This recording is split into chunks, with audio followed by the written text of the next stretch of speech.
AB 将武装机运程向政府监控之区发布通信。大哥，你猜对了，帝国乱起来了。我看到了 ，A 国最近半年不断往西部边境调军，有多次宣布撤回，我就觉得不对劲。哼，原来是我们老祖宗玩过的虚虚实实，少撤多留。给。慧慧，帮我查一下 A 国最近1年军工材料的进口量，分析一下走势。好。大哥，你看。帮我筛出军工股和能源股。好。大哥，发给你了。SNTI、ECM 短期暴涨 ，WTP、BRLT 持续看涨。黄金、棉花、铁矿、能源期货可加持。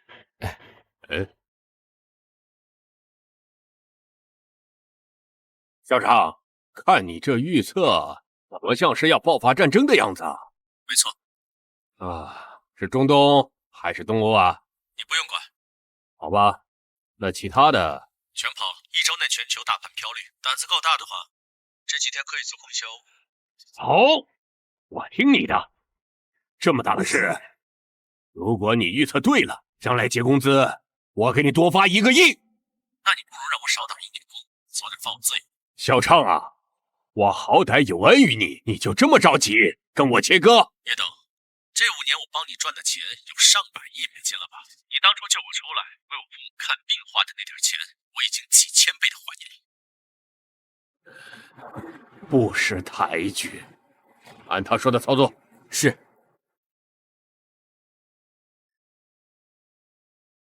志安啊，我马上就要做手术了，这段时间公司就交给你了。国外的分公司我又不是没管过，什么场面镇不住啊？你管过什么？那都是属下恭维你。总之你先熟悉熟悉，等我回去再说。啊，对了，公司里有个美股大神叫肖畅，是我费了一番周折弄来的，你不要去管他。股神肖畅，行，知道了。唉，Lucy 啊，我爸这就是典型的在国内待太久了，和国际都脱轨了。竟然说公司还有什么股神，国内怎么可能有这种人？不用想也知道，国内那帮经纪人，只要不亏钱，就是金牌经纪人。就是，这群土鳖再神，还能神得过你这华尔街之狐？我认识你这么久了，可从来没见你预测失误。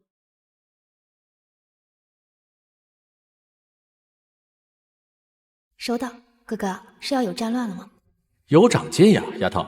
有个股神网友肯定长进。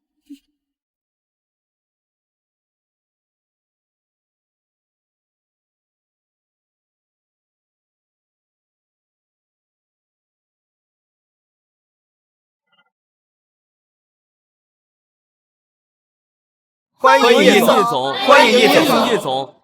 叶总好，我是咱们集团的副总裁吴道兴，请。来，各位同志，手上的活先停一停。来，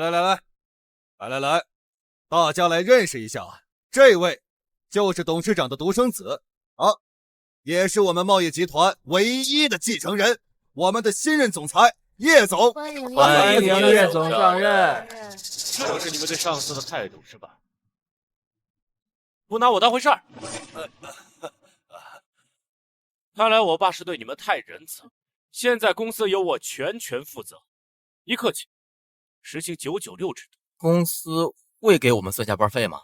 抢什么呢？加班费？等月休4天已经是对你们的仁慈了。我贸易国际这么大的公司，你不想干可以滚，有的是人想干。接着工作吧。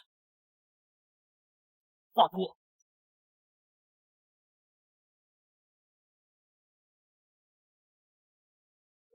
好，这是要让我杀鸡儆猴了。啊！我的限量款杯子！你们2个，上班时间睡觉，已经被开除了。副总，这位是肖达，你的逍遥日子到头了。这位就是我们茂业国际的继承人，新任总裁叶总。这么说，叶盛堂是你爸？你算什么东西？敢直呼我爸的名讳？我不管你是谁，少来这里指手画脚。一个臭打工的，还跟我威风上了啊？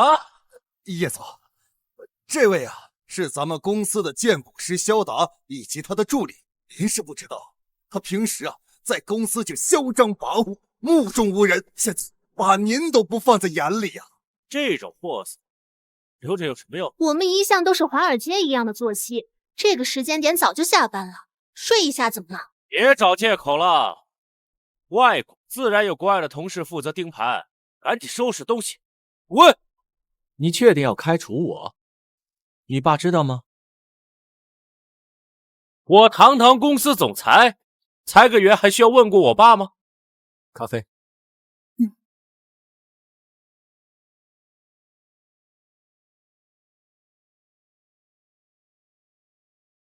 司里有个美股大神叫肖畅，是我费了一番周折弄来的，你不要去管他。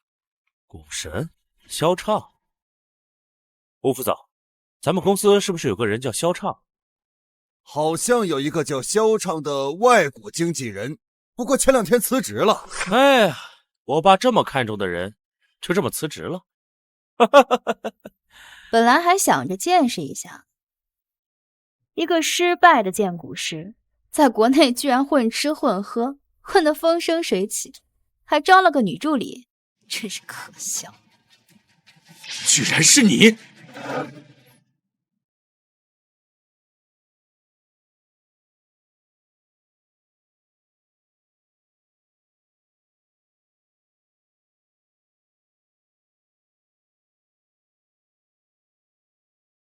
！Do you manipulate the stock market? No, I didn't. I can testify that he is guilty.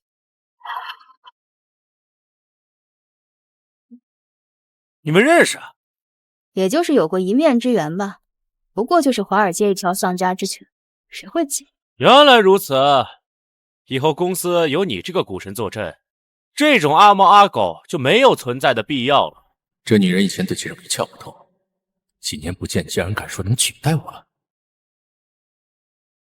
早该这样了，叶总。这个肖达呀，虽然说是咱们公司的荐股师，但是对咱们公司一点贡献都没有啊！我怀疑啊，他们2个就是来公司睡觉的。我对公司做了多少贡献，你问米叶董不就全知道了？不用问了，我爸现在在外国做手术，公司的一切事务由我全权负责，包括裁员。好，既然要裁员，把欠的工资都给我付了。拖欠工资？你去公司随便找一个员工问问，我们茂业国际什么时候拖欠过工资了？我跟你爸签的是保密协议，工作期间只发最低工资，离职了以后一次性发放所有薪水。哦，那你倒说说，公司欠了你多少薪水？不多，他年薪50万，我年薪1个亿，一共工作了5年，打钱吧。年薪1亿？你以为你是谁呀？乔布斯、巴菲特啊1亿，我估计是越南盾吧。这是合同副本，正本的律师呢？哦，忘了，你没有资格看。没资格？你是想趁我爸不在欺诈我吧？我告诉你，没门儿！不管你们多少工，上班时间睡觉，顶撞上司，严重违纪，一律扣光。这可是开除，这可不是什么裁员啊！什么工资奖金，什么赔偿，想都别想！你们敢无视劳动法吗？劳动法？拜托，这是我的公司，我就是法。信不信我去找劳动仲裁你们？找？没便找。你信不信我花几百万搞臭你们，全行业封杀你们？你们别想从我这儿拿走1分钱，还不滚？要我叫保安吗？看到没有？咱们茂业国际不养闲人，违反制度浑水摸鱼的，就跟这俩一个下场，听见了吗？叶总，叶总，出大事了呀！这是前段时间在我们这炒股的一个客户炒美股，结果本金亏了70%，现在跑到天台上去了。茂业公司忽悠我们开户，炒外股，坑害我们的血汗钱，我做鬼也不会放过你们！怎么，炒股亏了要跳楼？是啊，你看，这还开了直播，污蔑我们公司，说是我们骗人。他妈谁敢保证炒股必赚？话是这么说，可是现在这个事情已经闹大了，舆论对于我们来说不利呀。公司的董事会以及相关部门都要求我们立即给出解决方案，否则我们公司的股价会大跌，市值会蒸发几千亿呀！包括10几年来我们公司积累下的信誉以及客户资源都会打水漂，到时候公司想要翻身就难了呀！Lucy， 这个怎么办？联系他，让他把剩下的本金满仓买入 SNTIV， 1周之内保证翻身。啊！就按他说的办，快去！是。什么1周之内？我才不信！想骗我下去是吧？去死！都去死吧！你虽然懂点世界局势和底层逻辑，但可惜你学的只是皮毛。SNTIV 虽然是1-2周之内暴涨的股票，但可惜远水救不了近火。何况现在华尔街是晚上，你让他去哪儿买 C 国的股票？难不成你就能救？都不用我出马，我们家慧慧都能给出比你更好的方案。怎么样，叶大总裁，要不要跪下来求我？这件事我们已经关注到了正在处理。不好意思，我们暂时不方便对这件事。我们董事长目前正在做手术，稍后我们会回应的。叶总，这事已经在热搜上爆了，我们得抓紧时间处理啊！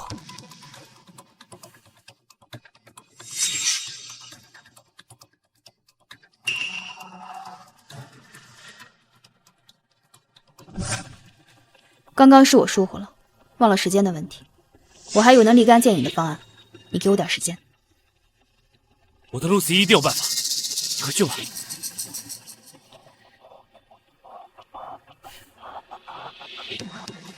姓肖的，看见了吧？我的 Lucy 可是华尔街之狐，就你那破方案，谁稀罕？小心啊，别被你那个什么华尔街之狐给骗了。你知道华尔街是哪儿吗？你这种土狗，一辈子只配待在井里，当然没听说过。爸妈，儿子不孝，儿子把你们的养老钱就输得一干二净，儿子没脸见你们了。吴副总，快去稳住他！啊，好。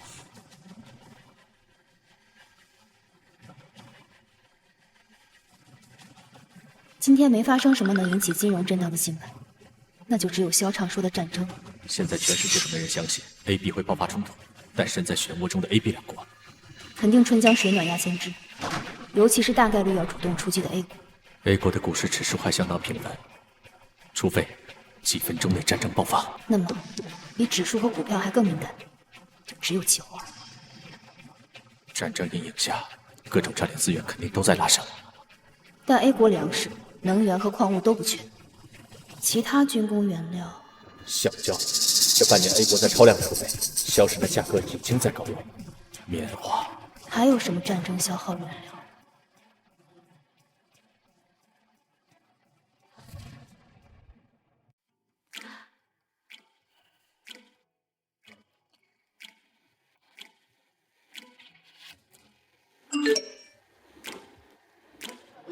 哥哥，想做期货，有快钱吗？没有快钱，未来2-3年黄金最稳。可是我想马上赚笔大的，然后回国找你啊。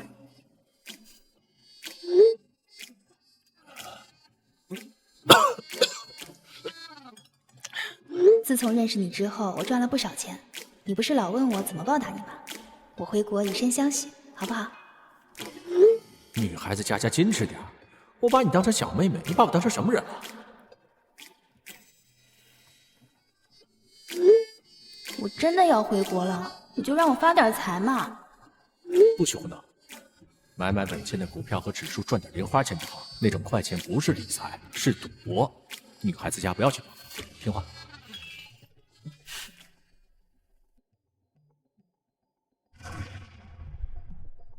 叶大总裁，再拖下去可就悲剧了，还不决定吗？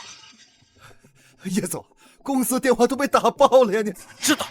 叶大总裁，这样我也不让你下跪给我认错了。只要你把我们的工资给结了，我就给你个最佳方案，如何？你休想！时间可不等人啊！只要那个人手一松，茂业国际可就都完了。Lucy， 让他入场 A 国期货，满仓棉花，1小时内必定暴涨。好，某些人装神弄鬼了半天，最后还不是要我的 Lucy 出马？你个蠢女人！那个人可是被逼到绝路上的，你自己都没有把握，却让人满仓，你这是在草菅人命！难道你有能在短时间内其他暴涨的选择吗？这几年你是学了不少本事，但是你只学了皮毛。你以前就是个地理盲，不知道我们西部和中亚地带盛产棉花 ，A 国可不缺棉花。那就橡胶，A 国总不会产橡胶吧？就是橡胶，一个蠢女人，光看新闻可不够，你还要会从海量的数据中去找出精准的信息，去统计数据。你会几样？我就是帮达哥做这些事情的。蒋小姐，这样行吗？董事长又不在，她明明姓江，为什么叫她蒋小姐？难道你有其他更好的办法？当然有，那就看叶大总裁还欠不欠我们工资了。给他。我先付一半，如果这事解决了，一次付清。成交。到账2.5亿。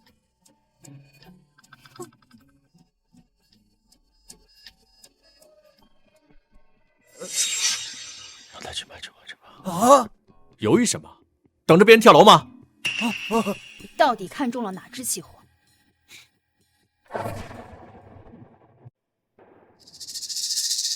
他刚才说的什么东西？他让我买的是那个 A 国的期货尿素。尿素？什么玩意儿？没造过炮弹吧？谁造过炮弹啊？难怪不知道啊！尿素可是制造炮弹的重要原料。快，看看 A 国尿素的行情。好。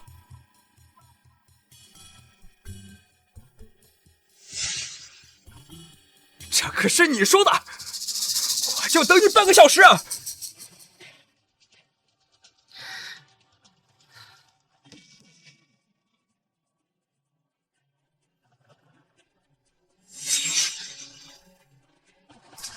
肖达，20分钟过去了，我看最后草菅人命的人是你吧？别人叫我肖达也就算了，他可是我曾经的未婚妻，不可能忘了我的真实姓名吧？肖达，要是你的口出妄言，误导客户，一切后果都由你来承担。要真是出了这种事，肖达，1万个你也不够支付公司的损失啊！肖达，你是不是被开除了？怀恨在心，报复公司啊！你他妈刚刚自己也说了，谁敢保证炒股都是赚钱的？你，我冷静，Lucy， 我错了，我真应该听你的。你没有错，哪有什么东西能在这么短的时间内暴涨？我不管，叫保安看住他们2个，我要让他们2个给这个跳楼的傻子陪葬。凭什么？这本来就不关我们的事。我们家达哥好心给你们最靠谱的方案，你还在这里恩将仇报？少在这里狡辩了，你们就是别有用心。什么最靠谱？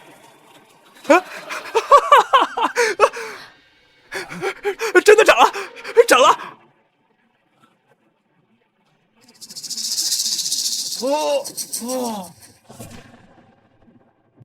总算回了一口血，怎么会有这么神奇的操作？叫他在半小时内赶紧卖出去，否则我不敢保证主力会不会入场收割。我不闹了，股神，感谢股神帮我挽回损失。我就说我家达哥是最厉害的吧。通知公关部，马上发布通告，公司有股神坐镇，救了他一命，以后自负盈亏，公司概不负责。好啊，既然承认我是股神了，那把工资结了吧。我什么时候说股神是你了？你只不过是恰巧猜对了而已。真正的股神，非我们 Lucy 小姐莫属，是不是，亲爱的？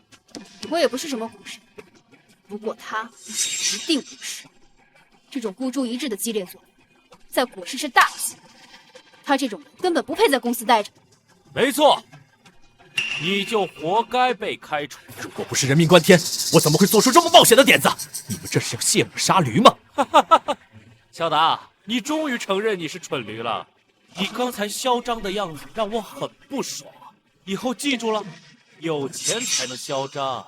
你什么意思？我什么意思？意思就是你们可以滚。工资呢？就凭那几句话，就想在公司拿走这么多钱？吴副总，取消刚才的转账。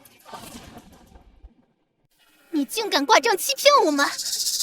亏你们还是做金融的呢，不知道大额转账24小时内是可以免费撤回的吗？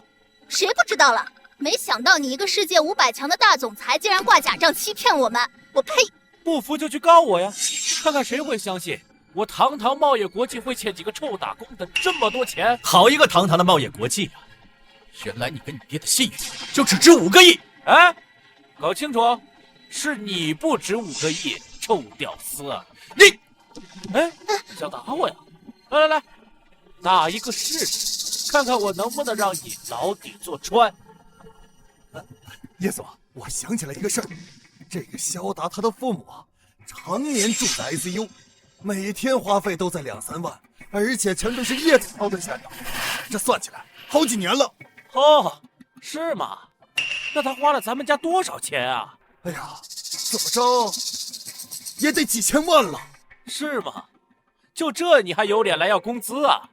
吴副总，通知下去，停止缴费，把他们赶出去。你敢？这是我们合约的一部分，已经被开除了。那个什么狗屁合约已经作废了，休想再占我们叶家1分钱的便宜。去，把他们赶出去！大哥，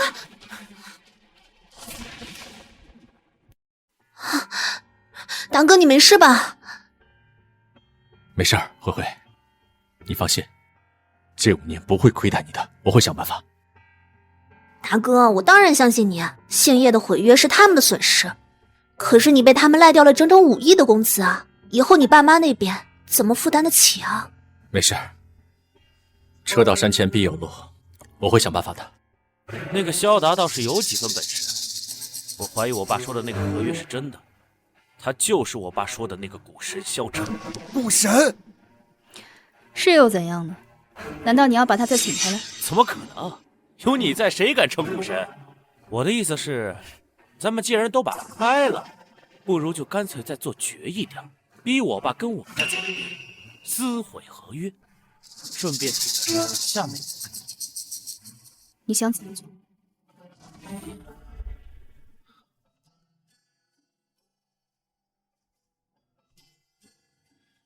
这几年真是苦了畅儿。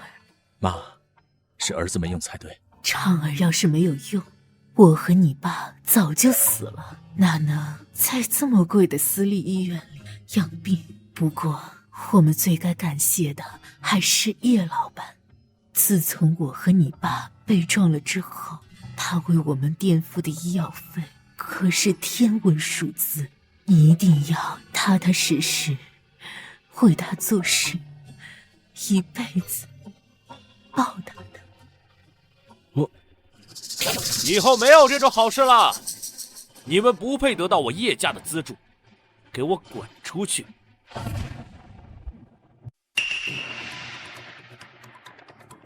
畅儿，这是怎么回事？畅儿，他果然是嚣张。你儿子上班时间睡觉，嚣张跋扈，顶撞上司，还不把我爸叶总放在眼里，今天已经被开除了。畅儿，这是真的。妈，我上的是夜班，本来就是上午睡觉。跪下！妈，我叫你跪下！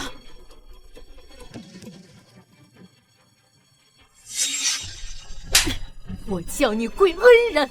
妈，我就不见他们的，是他们不讲信用。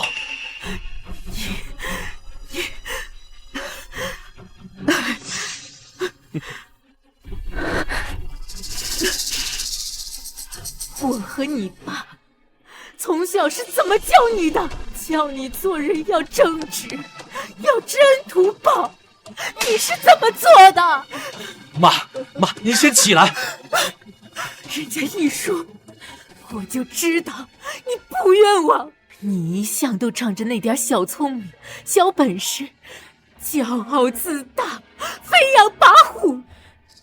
平时提到叶董和公司的时候，你就没几分敬意。你忘了是谁把你从国外监狱救出来的？又是谁把你爸妈从医院抢救过来的？又是谁付了几千万医药费，吊着你爸爸的命？你说呀！妈，我错了，我求你先起来，你的腿刚康复，别跪坏了。我怎么就养了你这么个白眼狼儿子？你先给叶家的少爷赔罪！我赔。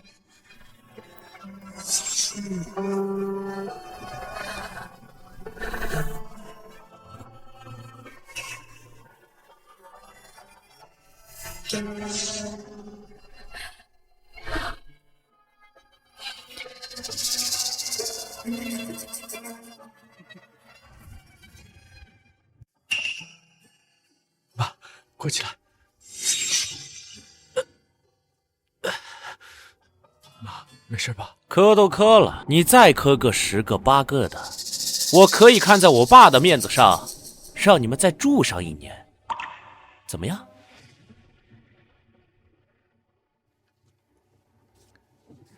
行。看着叶家少爷的人品，我大概是误会成了。也罢，就让他磕几个头，把人情换了吧。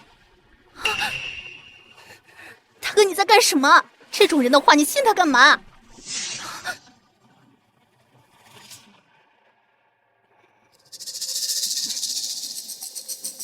板着脸干嘛？你之前不是很嚣张吗？说话呀，开口求我呀！求叶总出钱继续让我爸妈治疗。肖达呀，肖达，说你是蠢驴还真是没错。你觉得可能吗？我家的钱是你赚的吗？凭什么要浪费在你们一家废物身上？叶真，你还是人吗？知道大哥为你们家赚了多少钱吗？几百个亿都不止。哎，算了，慧慧，我不是真的穷，我只是为我爸妈做最后一份努力罢了。畅儿，妈知道我和你爸不会怪我，我们跟叶家扯平了。扯平？你们想得美！等着收医药费欠单吧，这辈子还不完，下辈子接着还。医生，去把他的管子给我拔掉，给我轰出去！慢着，慧慧，让我把我妈推出去，我马上就来。大哥，我们去哪儿啊？我去叫个车，先转到别的医院，先把我爸妈送过去。别去，畅儿，我们回家吧。我和你爸听天由命了，不值得再花那么多钱。妈，儿子不孝。请问是萧畅先生吗？我是盛鑫医院的副院长张立树，我来接你父母过去入院治疗。请放心，我们是国内顶级的私立医院。你们医院可以赊账吗？医药费已经有人付了，你们就直接过去吧。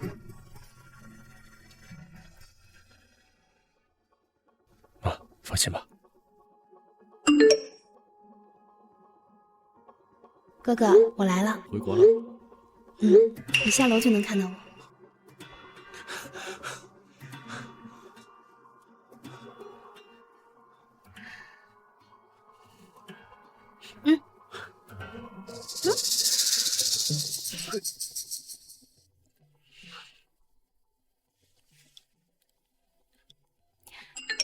惊不惊喜？意不意外？啊！原来是你，一直都是你。是啊，思思嘛，甜心甜心，谁叫你那么笨，猜不到。你好大的胆子，居然在叶盛堂的手底下做事，还背着他，把股票的走向透露给一个网友。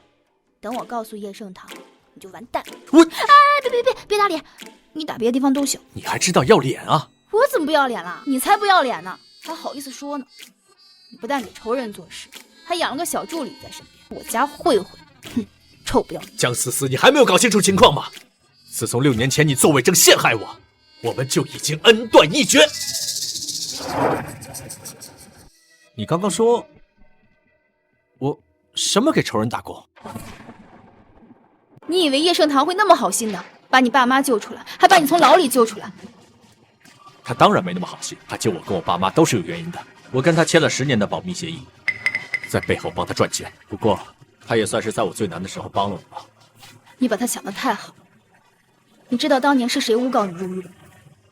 我20岁就从哈佛拿到博士学位，投身华尔街，不论是短融还是长投，都是超高回报率。我成立了自己的风投基金，在华尔街所向披靡，红兔之名传遍了全世界。我在全球股民中有极高的声望，经常带领着成百上千万的散户对抗华尔街大空头，把他们杀得片甲不留。直到当年我年轻气盛，得罪人太多，许多大空头都有理由弄死我。叶盛堂就是其中之一。你怎么知道？我怎么不知道？当年就是他绑架了我的父母，还拍了一大堆你的照片，威胁我要杀你。你这个笨蛋，你笨蛋，你怎么会相信我会真的害你啊？你说的都是真的吗？他绑架了我的父母，我妈当场脑溢血死了，我爸回来后也一蹶不振。我去监狱想要看你，却一直不肯见我。思思，我错了。后来我听说你出狱，我到处打听你的消息，但是我一直找不到你，我只好通过你的社交账号装成网友接近你。我一边自学金融知识，一边追查绑架案的主使者。我后来查到，就是茂业集团的董事长叶盛堂。我回国找人暗中调查他，却发现你在帮他炒股赚钱。所以你就去接近叶之安，找成股神怂恿他开除我。我在 C 国改名换姓，伪造了身份履历，还好那个蠢货相信我。他后来明明知道你就是他爸很器重的股神，却还要彻底得罪你，就是为了逼叶盛堂不得不撕毁协议，让我来取代你成为股神。看的根本就不是信任你，是迷恋你吧？我又没让他占便宜，我整个人都是你的。我错了，我相信你，我相信你。我现在自由是自由了，可是变成了一个彻彻底底的穷光蛋。我还真没想到你会给叶盛堂打工，不过还好，我有点钱。你能有多少？40亿。你有这么多？爸妈去世了之后，我就变卖了家里的资产，拿着那些钱跟你学炒股，身价翻了好几番。怪不得几年前连 K 线图都看不懂的金融小白，摇身一变变成了一个什么股神。感情都是从我这套的消息啊。我主要是跟你学，但是我自己也学了很多很多。好，你是华尔街之狐。小常，你想报仇吗？当然想报仇。那你就要帮我立住华尔街之狐这个名号。那你就要帮我立住华尔街之狐这个名号。喂，慧慧。达哥，你快来医院，你爸妈他们。我爸妈怎么了？哎呀，你来医院就知道了。爸，阿姨走慢点。老爷子恢复的不错。爸，你竟然醒了。妈，这是怎么回事？你能走了？肖先生，我们出去说。蒋露西，她不是跟叶志安一伙的吗？她怎么会在这里？张医生，这是怎么回事？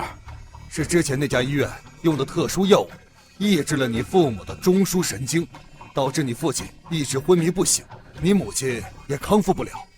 这也太恶毒了吧！他们怎么敢的？叶盛堂为了困着我，真是不择手段。我妈还一直对他心存感激。小畅，伯父伯母什么时候被车撞？是在我入狱的半年后，当时我气得想撞墙。你是说，我和我爸妈出事儿都是他们一手策划的？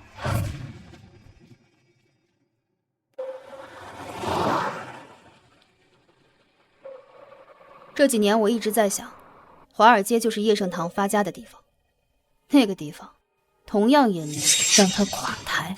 他这几年家底越来越厚，人又老又精明，我们可能只有一次机会。我记得你跟我说过，金融恶棍有2个特点，一个是豪赌，一个是贪婪。抓住这2个点，一次机会就足够。他现在可能非常的精明，所以嘛，一个股神不够，我们需要2个股神一起把他骗上台桌。如果当年叶盛堂见过你，把你认出来怎么办？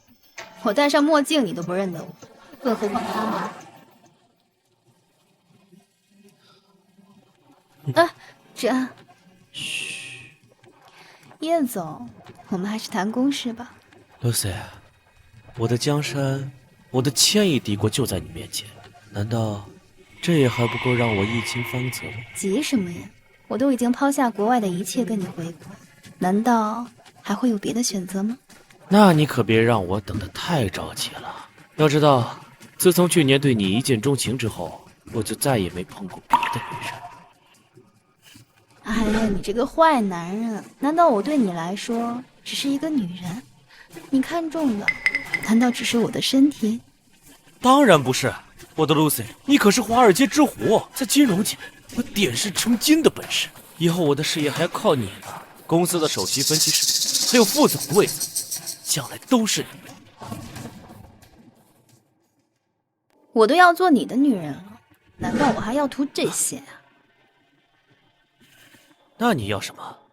你叶家这么豪门，你爸爸说不定对我不满意呢。唉，这个你放心，有你这么优秀的儿媳妇，他肯定没话说。那谁知道呀？你都已经开除了他最器重的股神，万一没有感觉到我的价值，迁怒于我。唉，这个你放心，我早有安排。今天白天的那个跳楼闹剧，我们已经完美的化解。我们贸易国际不但没有损失，反而获得了一波天大的宣传。现在我们的公关部还有媒体正在加班加点的扩大宣传，为我们的美女股神造势。真的？当然是真的了。而且周六晚上我还会为你准备盛大的欢迎酒会，到时候你就是全场最闪耀的主角。我可不想当什么主角，我也不想抛头露面，省得他们胡乱报道。可是你不出场的话，我怎么为美女股神华尔街之虎造势呢？谁说我不出场？喏，这样是不是更有神秘感？是。以后我就是华尔街之虎，而你就是我的王，你呀才是主角。好，好，好，我可太喜欢了。所以，我决定把欢迎酒会改成假面股会。假面股会？没错，假面股会。而且要打造成茂业国际的 VIP 股会专场和国内最顶尖的股坛盛会。借着这波股神的宣传，让所有的券商机构还有富豪名媛都趋之若鹜，然后一票难求。没错，而且我们要把萧畅请来。请他干什么？他不是号称年薪1个亿的股神吗？我就要在股坛盛会上堂堂正正的打败他，让叶董看到我的实力。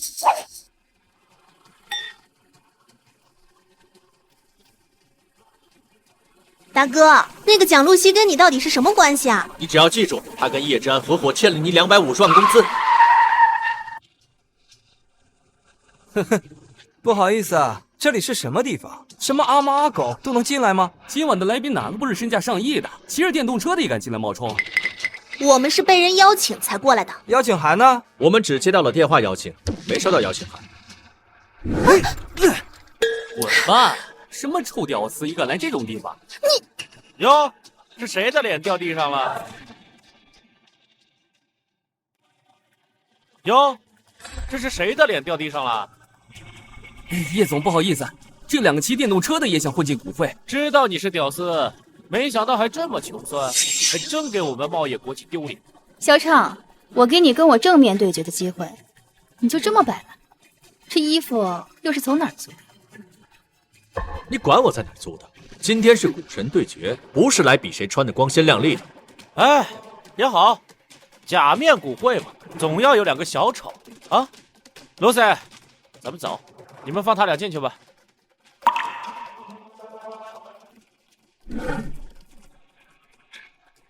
大哥，让他们看看到底谁才是真正的小丑。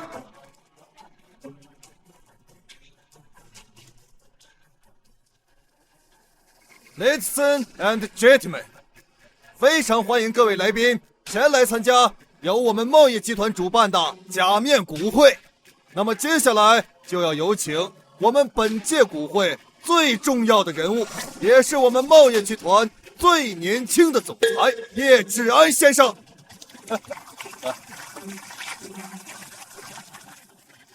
这叶志安可是国内最顶级的富二代之一，听说他是虎父犬子，比他父亲差多了，也不知道兜不兜得住这贸易国际。嗨，这年头有钱的只会更有钱，请个股神坐镇，收割的不要太容易。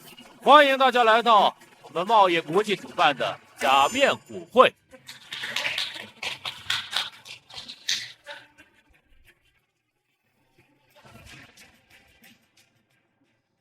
这是第1期股会，在接下来的每周6晚上会定期举办。至于值不值得来，相信大家在参与过这一期之后，心中就有定数。叶总，这是我们期待已久的股坛盛事，当然值得来。在这里，除了你们邀请函上的例行节目之外，我们的假面股会还推出了全球首创的重磅环节——股神对决。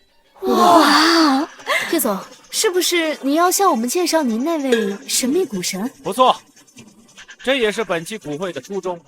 接下来我要隆重介绍一下刚刚随我回国的股神——华尔街之狐 Lucy 小姐。股神居然是个大美女哎！这位 Lucy 小姐就是那天在跳楼事件中力挽狂澜的大神吗？听说啊，她推了一个谁也想不到的 A 国尿素期货，1小时涨了2倍多，这是神来之笔啊！对，净胡说！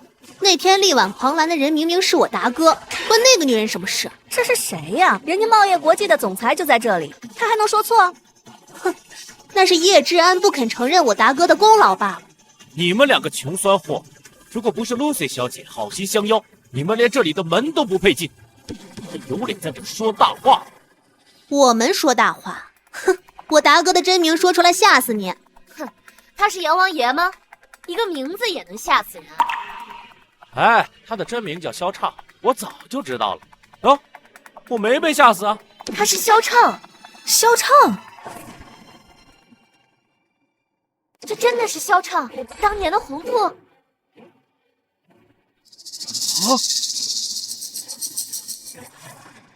不敢当，各位，久违了。萧先生，你可是我的偶像啊！我也是，我也是。红兔先生，没想到能在这里见到你。真的呀，真的是他，华尔街的传奇股神。他真的是红兔，怪不得呀！怪不得什么？怪不得我第一眼看见他的时候就觉得这么眼熟，怪不得叶董这几年如此的重视他呀！他很出名吗？凡是在金融界混过的，没有人不知道红兔的呀！他可是华尔街的传奇股神啊！他振臂一呼，能够率领散户把华尔街的大空头杀得血流成河呀！露西，你也知道？知道啊，我说过，当年在华尔街我就知道的。不过他很早就因为扰乱股市被抓了。那你有把握赢吗？当然有，他只不过就是名气大，水平也就一般。更何况我这些年一直在华尔街，而他窝在国内，也就是土包子。我相信你，露西。那咱们照计划。好，各位，既然股神都已经出场了，那咱们的股神对决就提前开始吧。叶总，难道要让红兔先生和这位 Lucy 小姐对决吗？没错，是不是都很期待啊？期待是期待，但是这位 Lucy 小姐还是年轻啊。哎，恕我直言，我真没听说过什么华尔街之狐，听起来像个网名。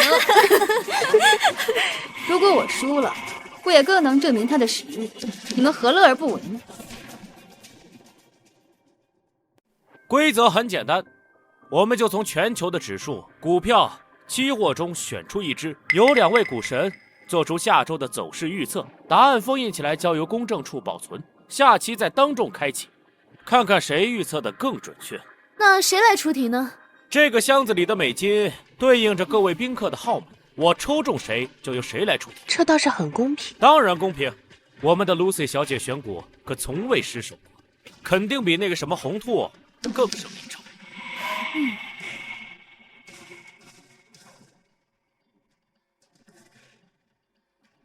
19号宾客，既然是我，那就请2位估测一下纳指的指数。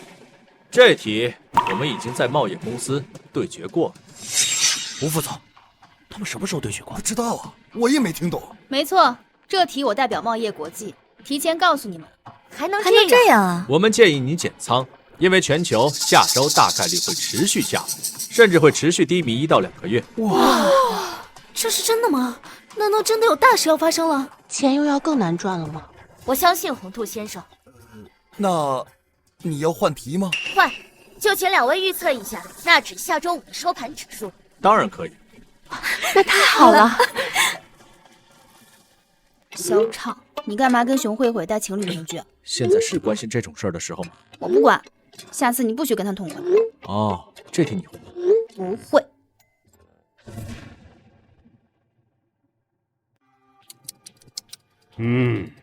不得不佩服萧畅，竟能从金融和贸易的细节里推断出这2国会爆发战争，偏偏叶志安把他擅自开除了。少爷不是招揽了一个女股神吗？根据他在跳楼事件和假面股会中的表现，他应该也推测出战争会爆发了。那个蒋露西确实有点本事，他的背景查得怎么样了？在西海岸长大，斯坦福毕业，有华尔街资历，依我看，没有什么问题。过2天看看他们这次对决的结果吧。啊，对了，你帮我接萧畅，这种人才能留还是留住的好。董事长，喂，萧畅，你预测的很准确，大盘下跌，只有军工和能源在飙涨。那好，我相信叶董不会让我白干5年。你放心，等我回去，我一定会给你一个交代的。怎么办啊，小畅？现在距离我们预期的指数还差得很远。放心，冲突爆发，金融市场会低迷，所有的热钱都会涌向华尔街，这就是 C 国煽风点火的动力。还有2天，足够我们把指数拉上去。对了，之前调查撞你爸妈的那个人，他果然有问题。他女儿得了癌症，欠了一屁股的债，结果他撞了人之后，立马认罪，只赔了几10万，关了不到1年就放出来了。肯定是叶盛堂的超能力。既然他能出钱让人做物证，咱们也能出钱让人出来举证。放心，医院那边我也在调查，等到合适的时候，给他致命一击。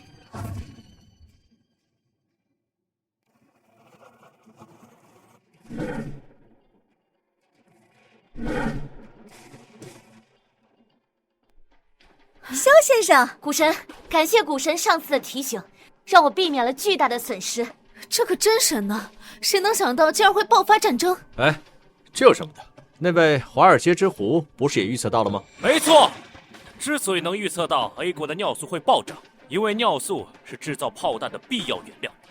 Lucy 小姐的眼光确实很敏锐。没错，就连各国政要啊都说 A 国最多威慑一下，哪知道真的开战了。战争的事，我一个女人不懂，但是局势已经酝酿这么久， C 国也一直需要其他国家战争以便吸血，所以这场仗不打也得打。Lucy 小姐说的没错，现在的大国敢公开叫嚣的，都是不会真打的，而那些暗地里蓄势待发的，才会真正的突袭。股神就是股神，上周的假面股会已经引起了重大轰动，这周不少朋友都从外地赶来。都在期待着上周的对决结果呢。纳指上周的收盘指数，想必大家都关注到，请看大屏幕。受战事影响，本周先跌后涨，报收11348点，请大家见证，火气完好。快打开看看两位股神的预测吧。我看这2位都胸有成竹，应该预测的都比较准吧。这是萧畅先生的预测，11400点，与实际报收只差52点。要是我知道冲突会爆发，早就往低的猜了，没想到股神们已经知道了，真的太准了。这是 Lucy 小姐的预测。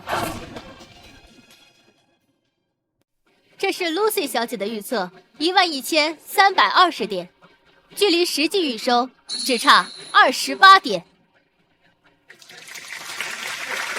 怎么样，Lucy 小姐，当不当得华尔街之狐的称号？真是人不可貌相。我为已曾经看不起 Lucy 小姐而道歉。两位都是股神，那就快快开始这一期的对决吧，我们已经开始迫不及待了。46号嘉宾是我，那我就代表广大股民现场出一道更直观的题吧，请两位股神各选一股，等下周五收盘的时候，看看哪一个股涨幅更高。我们同意。这个 Lucy 竟比萧畅的预测还准确一点，是运气还是？他们两人的推测逻辑是一样的，谁更接近确实有运气成分在。给我订下周的机票，下一期假面股会我要亲自到场。欢迎股神红兔萧畅先生，欢迎股神华尔街之狐 Lucy 小姐。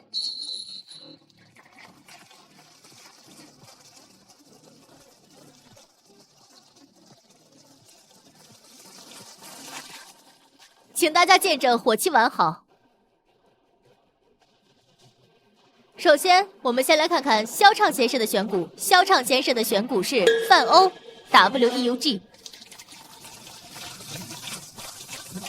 竟然是一只欧洲股票，我印象里好像是一只黄金概念股。本周开盘17.37欧，报收33.39欧，涨幅93%。哇！要是跟着红兔先生买股票，那岂不是一周之内资产都能翻倍？不愧是红兔先生，眼光太毒辣了。这只黄金股简直是欧洲股市里的万绿丛中一点红啊！ Lucy 小姐虽然厉害，但也很难超过这妖股吧？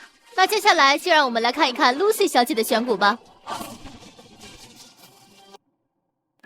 Lucy 小姐的选股是南亚 AESY， 是我们没有听过的股票。我搜到了，居然是帝国的股票。想必大家从自己的手机网页上也有所消息。南亚 AESY 本周开盘861.3卢币，报收1766.4卢币，涨幅105%。哇！真的是神人啊！真是股神之间的巅峰对决，精彩，精彩！太精彩了 ！Lucy 小姐不愧是新一代的股神，大家都能猜到是钢铁、黄金在涨价，可谁又能料想到涨幅最疯狂的，竟然是来自南亚的一只能源股？没错没错，什么时候轮到帝国发战争财？A 国和 B 国开战 ，C 国必定会裹挟全世界制裁 A 国，这样欧洲就买不到 A 国的便宜能源，能源价格必定会暴涨。但是帝国左右逢源。而且跟 A 国的关系很好，所以帝国必定会大量的倒卖 A 国的能源。我留意到 AESY 在早期开战时就大量的租借欧洲的能源船，所以我就猜到它必定会很赚一笔。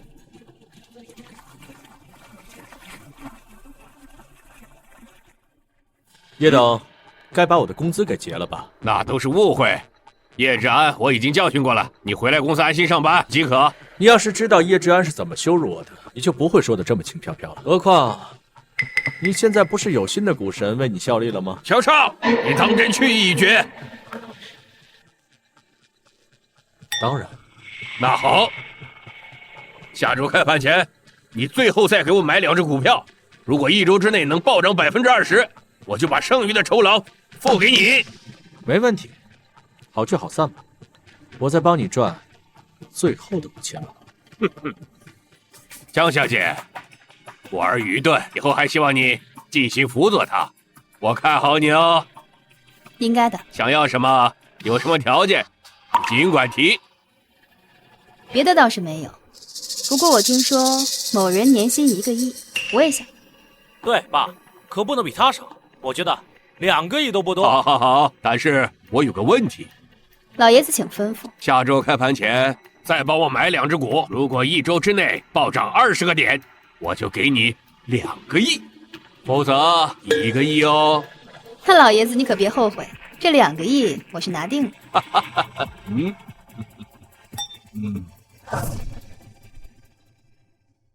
叶小棠老奸巨猾，一定会榨干我最后的利用价值。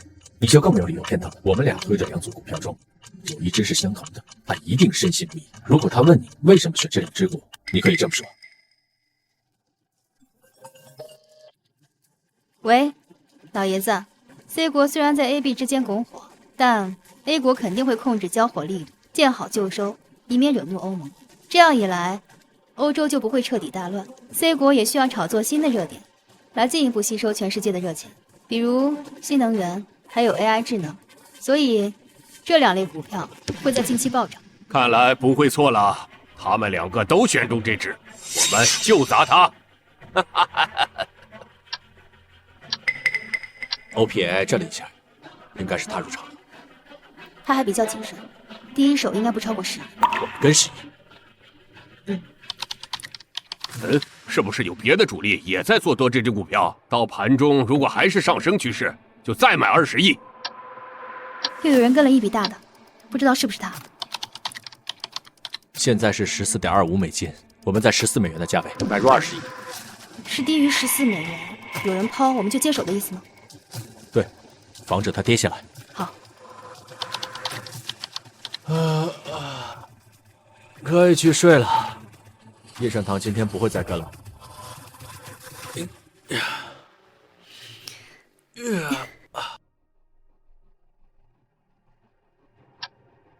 现在是15.08美元，已经涨了接近20%了。再砸个20亿，把昨天的挂单取消了，然后每隔1小时跟5亿。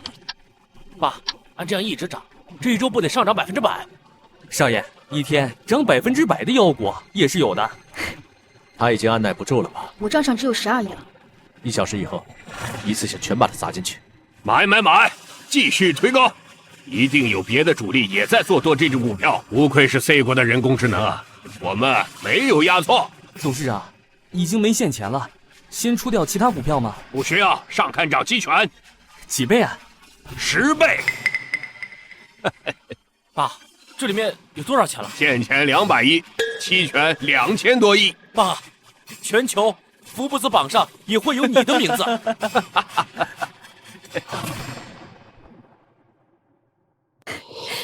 小畅，他估计在做首富梦吧？太危险了，我觉得不用我们出手，就用大空头瞄准他。怎么才能保险一点？叶盛堂把我们2家人害得这么惨，一定别给他翻身的机会。今天收盘前，先抛出一半，给市场一点风向。会不会让他警觉，提前跑路？他当然会疑惑了，也不会甘心的。他会等到明天开盘的时候再看情况。但是大空头不会让他等到明天了，我也不会。